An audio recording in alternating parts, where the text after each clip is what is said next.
Bring the boom bap bap bap bap bap. Bring the boom bap bap bap bap bap. Bring the boom bap bap bap bap bap. Bring the boom bap bap bap bap bap. Bring the boom bap bap bap bap. Bring the boom bap bap bap bap. Bring the boom bap bap bap bap. Bring the boom bap bap bap bap. Bring the boom bap bap.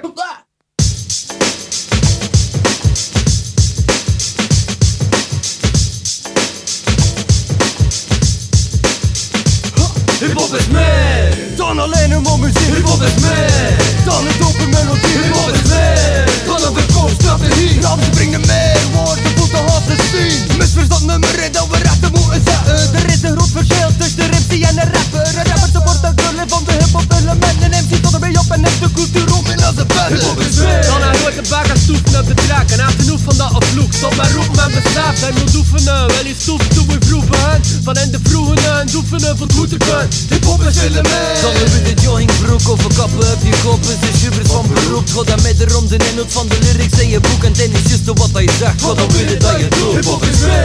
Of wie dat je ziet op de tv, tot ontleggen van gevoel, verre weg van commercieel. Moderne media verdrooit de boel en macht is crimineel. Als ik schrik van de kennis dan me deur die Mike deel. Hip-hop is meer. De rappers die met elkaar concurreren en labels die niet te willen weten van de potentiële krachten aanwezig in de vierende man die beoefend wordt op straat in een piffende man. Hip-hop is meer dan alleen een mooie muziek. Hip-hop is meer dan een dope melodie. Hip-hop is meer dan een verkoopstrategie. Ramsen brengen meer woorden, voeten hassen zien. Geen woorden, vele man die pijn, daar rappen niet veel in op. Misschien legt onderin dat hun rap je niet veel in op. Ze niet de ingrediënt, maar doe veel in dat je erin doet. Kwaliteit smak je blind, maar wie bereidt er nog een blend toe? De flavor lekker vrucht, de perfecte rechte roep. Smak stoornis, omdat je te willen van hoe je loon vroeg. De lekker dat voor is echt, de breidingswezen doet ertoe. Het rapper kook, boek doet al andere boek toe. Hip-hop is meer. Of al die crap van vandaag, shit is afgelekt, veel te wack en te vaag.